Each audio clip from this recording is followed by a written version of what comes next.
திருநெல்வேலி மாவட்டம் நான்குநேரி அருகே 6 பேர் கொண்ட கும்பல் அரிவாளால் வெட்டியும் பெட்ரோல் குண்டு வீசியும் தாக்குதல் நடத்தியதில் 2 பரிதாபமாக உயிரிழந்துள்ளனர்.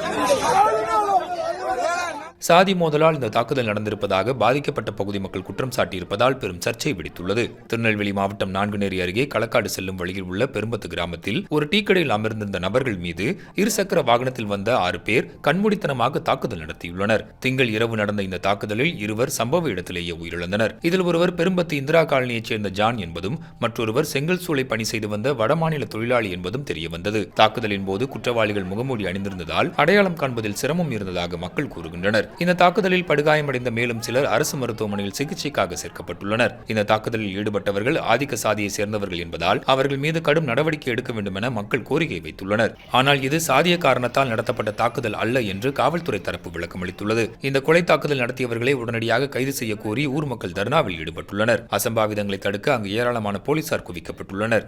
இந்த நிலையில் குற்றவாளிகளை பிடிக்க தனிப்படை அமைக்கப்பட்டிருந்த நிலையில் தற்போது காவல்துறை சந்தேகத்தின் பேரில் 6 பேரை கைது செய்திருப்பதாக திருநெல்வேலி மாவட்ட காவல்துறை கண்காணிப்பாளர் பிரசன்னகுமார் தகவல் தெரிவித்துள்ளார். எனவே கொலைக்கான காரணம் விரைவில் விசாரணையில் தெரியவரும் எனவும் காவல்துறை தரப்பில் தெரிவிக்கப்பட்டுள்ளது.